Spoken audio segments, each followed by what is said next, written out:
Buenas tardes y muy buen domingo. Celebramos hoy el domingo de la palabra de Dios. Compartimos la lectura del Evangelio según San Lucas. Empezamos con el comienzo precisamente del Evangelio, el capítulo primero, y después salta el texto al capítulo cuarto. Dice así: muchos han tratado de relatar ordenadamente los acontecimientos que se cumplieron entre nosotros, tal como nos fueron transmitidos por aquellos que han sido desde el comienzo testigos oculares y servidores de la palabra. Por eso, después de informarme cuidadosamente de todo desde los orígenes, yo también he decidido escribir para ti, excelentísimo Teófilo, un relato ordenado, a fin de que conozcas bien la solidez de las enseñanzas que has recibido. Jesús volvió a Galilea con el poder del Espíritu y su fama se extendió en toda la región. Enseñaba en las sinagogas de ellos y todos lo alababan. Jesús fue a Nazaret, donde se había criado. El sábado entró, como de costumbre, en la sinagoga y se levantó para hacer la lectura. Le presentaron el libro del profeta Isaías y abriéndolo encontró el pasaje donde estaba escrito: El Espíritu del Señor está sobre mí, porque me ha consagrado por la unción. Él me envió a llevar la buena noticia a los pobres, a anunciar la liberación a los cautivos y la vista a los ciegos, a dar la libertad a los oprimidos y proclamar un año de gracia del Señor.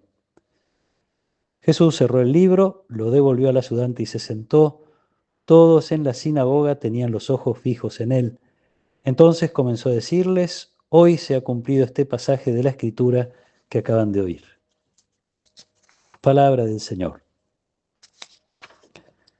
Después de la introducción de Lucas, el comienzo de su Evangelio, informando a este lector Teófilo, amante de Dios, amigo de Dios, donde nos podemos identificar. Después de esa introducción, como les decía, salta un poquito de todos los Evangelios de la infancia de Jesús, el texto que leemos hoy, para leernos o para que compartamos la proclamación del inicio de la tarea de Jesús allí en la sinagoga de Nazaret. Inicia con una celebración, la costumbre de reunirse los sábados en la sinagoga a escuchar la palabra de Dios y a permitir que alguien la comente, la interprete, desde esa palabra pueda iluminar la vida de la fe.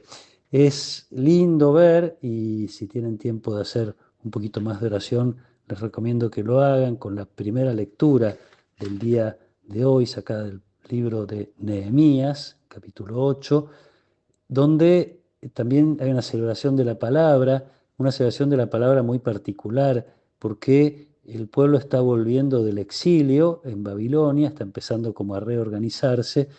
El sacerdote Esdras, a pedido de Nehemías, que vuelve desde Babilonia, porque ve que las cosas no están funcionando bien, a pedido de Nehemías se lee la ley, se reúne a la asamblea y se lee la palabra de Dios. En esa lectura el pueblo escucha con atención, siente obviamente el arrepentimiento de su infidelidad y es llamado a la esperanza. Este es un día consagrado al Señor, no estén tristes ni lloren.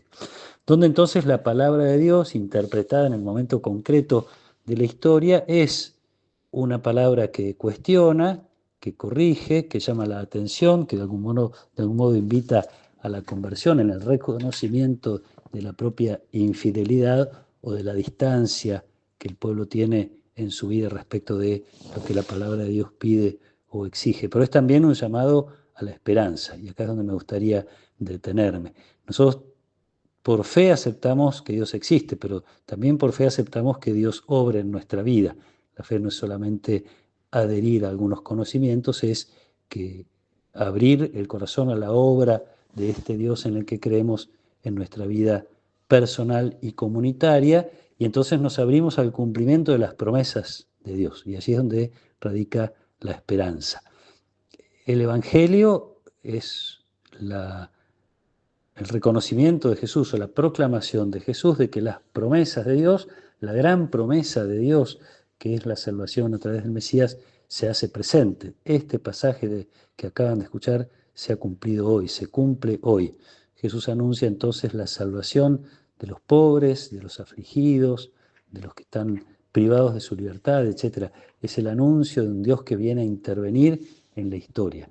También entonces a la luz de la palabra de Dios, en una celebración en la cual se comparte lo que Dios ha dicho, Jesús hace este anuncio de la liberación. La palabra de Dios, que por eso hacía esta mención al principio, nosotros celebramos hoy un día dedicado especialmente a la reflexión y a la oración en torno a esta realidad que es la palabra de Dios, una jornada de la Biblia, uno podría decir así, que este año el Papa decidió ponerle como lema, espero en tu palabra. Entonces nosotros, además de celebrar que tenemos la suerte, el regalo, la gracia de Dios de poder tener contacto con su palabra, celebramos que esa palabra es eficaz, esa palabra es poderosa para hacer la voluntad de Dios, es poderosa incluso a pesar de nuestras infidelidades. También nos pasa a nosotros entonces, la palabra de Dios nos muestra alguna transformación que tenemos que hacer en nuestra vida, de algún modo nos puede entristecer no estar viviendo según los proyectos de Dios, pero por otro lado es promesa de cumplimiento de la voluntad de Dios, de un Dios que quiere obrar y transformar nuestra vida, y uso la expresión de Jesús, hoy.